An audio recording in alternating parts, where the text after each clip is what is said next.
Hello aspirants, welcome to the Hi-Fi of the Day, Daily Current Affairs by Alchemy IAS Institute.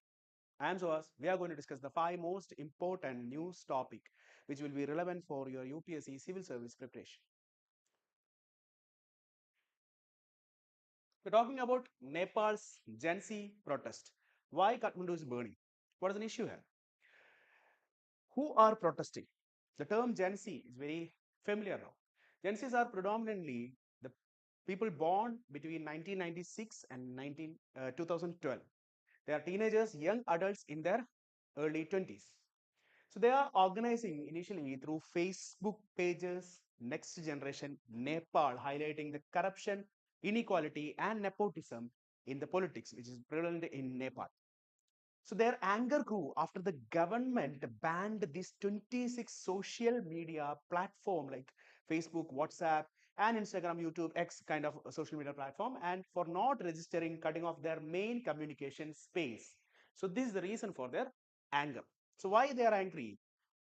They are accusing about the corruption and nepotism in Nepal. Nepal political class since 2008 has faced the allegation of rampant corruption and the luxurious lifestyle of politicians. Children like nepo kids become a flashpoint for of their anger. And the social media ban directly targeting Gen Z's communication and expressing channel seen as a repression by the Prime Minister KP Sharma Oli's regime. And unemployment and inequality, lack of job and widening inequality deepened the frustration among the young adults of Nepal. And the police firing on September 8th, 19 young protesters were killed in police firing in Kathmandu. This turned an anger into an open revolt. That's what exactly Nepal witnessed yesterday on September 9. So what happened on September 9? Kathmandu erupted. Parliament House and Singha Darbar government headquarters were set on fire. The residence of 5 former prime ministers were tossed and attacked. Several leaders were beaten. That ex-PM Kanal's wives died in a fire. The financial minister Minshu Prasad Paudal and MP Eknath Jankal were stepped and paraded, and Rabi Lamiche, that RSP chief, was freed from the Naku jail after the protesters set its ablaze. In the political fallout in Nepal, the Prime Minister KP Sharma Oli resigned, and the President Ramchandra Paud went into the hiding under the army protection, and no functional government remained. Talk of dissolution, and no functional government is there, and there is a talk about the dissolution of parliament. So now who is in charge in Nepal? The Nepal army under General Ashok Raj Sindel take the charge of security. So it's kind of an army government or army ruling is in Nepal now, and the army unlikely to take political power directly, but may mediate for a temporary settlement for restoring the government in Nepal. So since it is India's neighborhood, what is India's stand? Why it is concerned for India? When there is an unrest or political unrest happening in the neighboring country, it will be directly affecting India's external sector, India's border security, even India's internal security also, economy also will be affected. So why? What is India's stand? India is worried about instability on its border, and the PM Modi chaired the Cabinet Committee on Security meeting on September 9, and India stressed that Nepal's peace and stability are vital for India's cross-border security. Another protest in Indonesia began on August 25 as a peaceful protest outside the parliament by the students and laborers union, and the trigger issue is housing allowance for the legislators, around 50 million rupee, which is 10 times of Indonesia's minimum wage. And the escalation happened on August 28th. That footage showed that the parliamentary vehicle running over and killing 21-year-old delivery worker Afan Kurniawan, and his death turned protest violent and widespread anger against the government and the elites of Indonesia. The demonstrations spread across cities, like burning of public building, attacking official homes, and at least 7 killed so far, and more than 3,000 arrested on and detained, and hundreds injured, and 20 are missing now. And the public anger because of this inequality among the people and the government, seen as a rebellion against the corrupted elite and Austerity measures under the president's Prabo Subianto and the budget reallocation, like to fund the government's free meal program for schools, election promises cut were made. In that time only, that luxurious lifestyle orders like this, house allowance has been increased for the legislators. And the cut of a like public work 70%, economic affairs 52%, investment 40%, and higher education 25% cuts were made. And local government raised taxes, like, for example, 250% hike in the property tax in central Java of Indonesia. And the result is outage among the students, workers, and the shrinking middle class.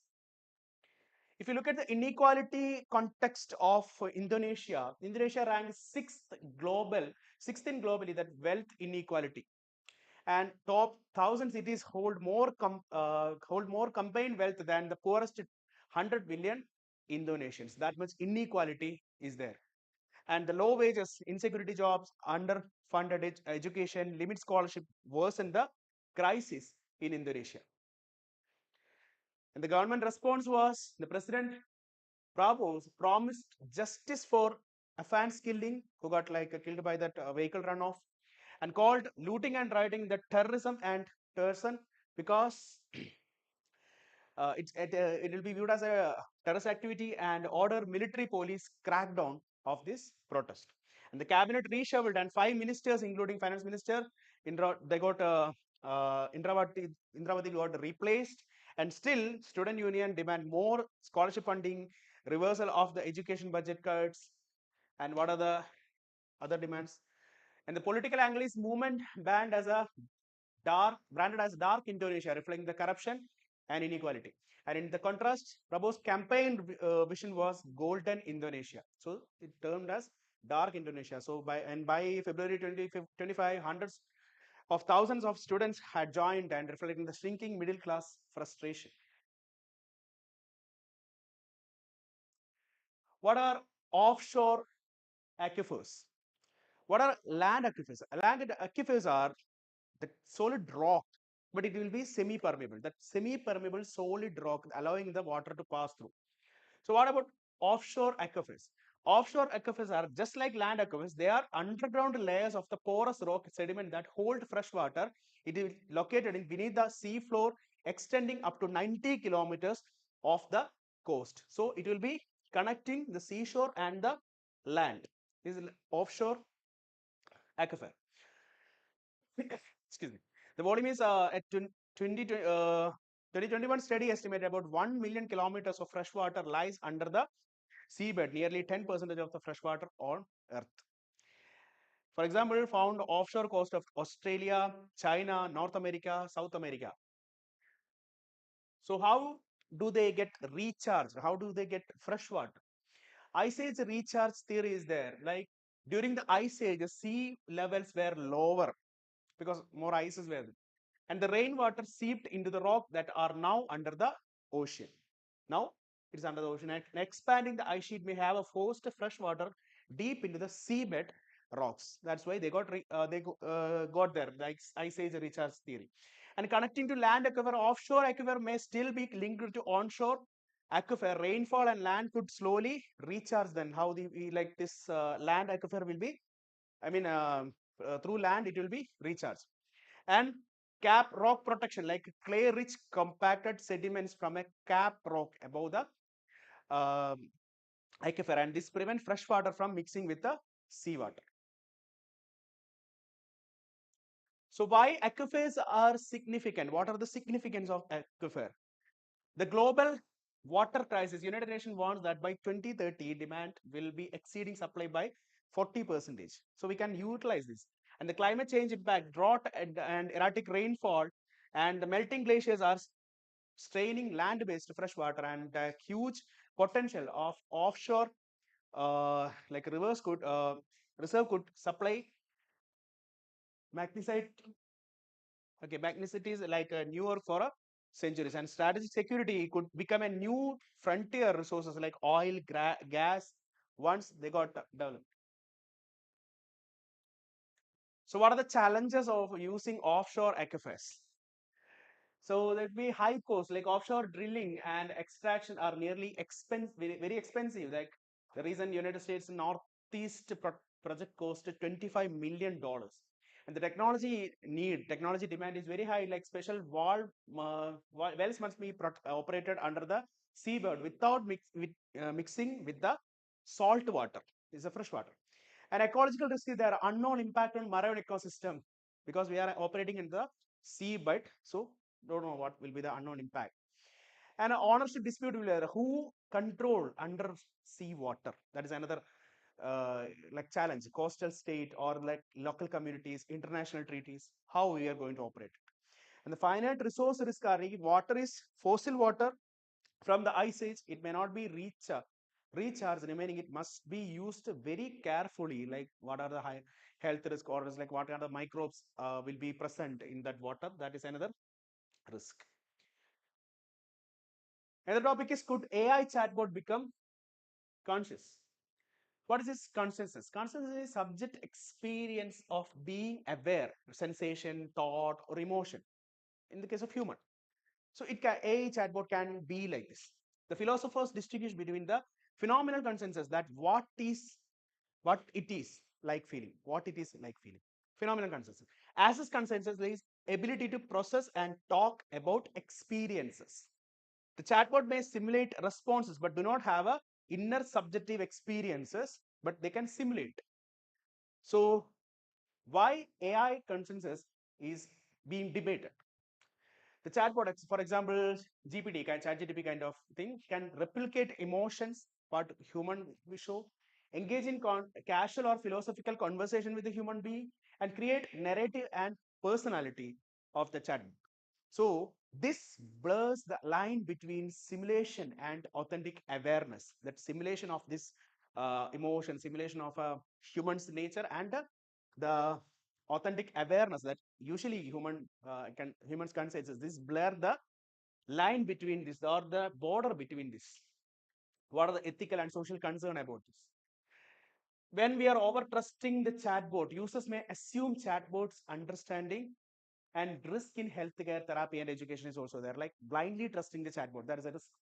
An emotional attachment, like people may from unhealthy bonds to exploitation risk, like emotional bond with the chatbot. Another problem. Misinformation. Who is accountable if the chatbot spread harmful or false data? Who is accountable?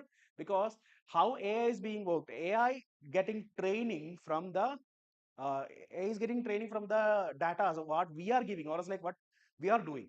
AI is now in training, and AI's response will be based on the training data. Sometimes it will be biased, sometimes it will be inaccurate.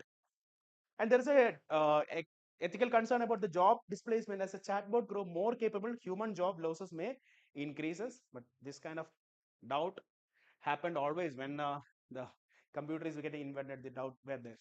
But there is a significant dilemma is there. Philosophical challenges. Can machine mimic human-like consensus? It's another question. Some scholars argue that advanced AI might simulate consensus but not experience it. The obstacles are lack of clear or biological quantum experience of human consensus, and AI lacks genuine emotions, then embodiment and survival instinct as human possess. An article about adult neurogenesis. The traditional benefits were neurons stopped being produced after childhood. That brain development, it happens during the childhood only. After that, during the adulthood, the neurogenesis, it cannot be that neurons stopped being produced. But the new researchers challenges this, then possibility of adult neurogenesis, especially in the hippocampus, the like memory or learning center, can be again or like can be developed.